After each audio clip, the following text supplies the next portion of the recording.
On ne l'entendra qu'après son passage.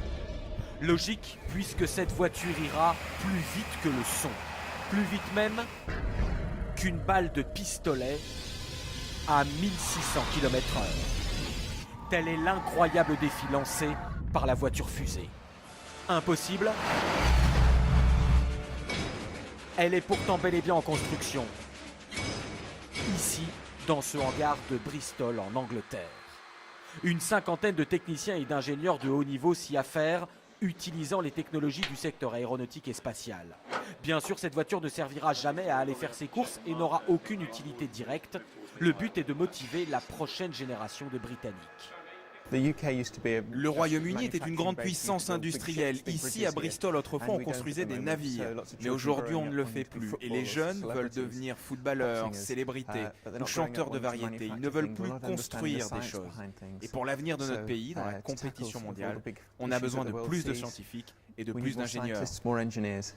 Imaginez que bientôt dans cette voiture seront installés un moteur fusée et cet énorme réacteur, le même que ceux qui équipent les avions de chasse de la Royal Air Force. Cela donne une idée du monstre de puissance qui va bientôt rouler sur Terre.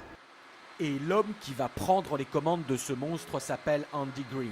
Ancien pilote de la Royal Air Force, il deviendra l'homme le plus rapide sur Terre et nous raconte par le menu sa course folle.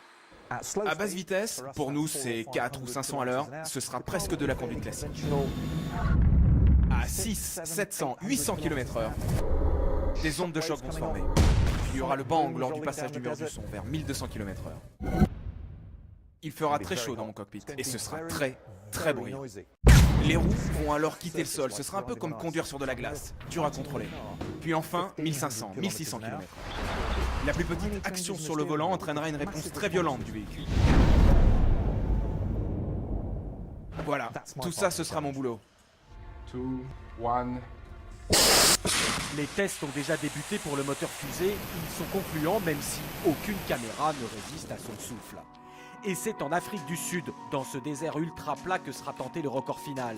Les équipes y sont déjà à pied d'œuvre. Aujourd'hui, elles testent la retransmission vidéo de l'exploit.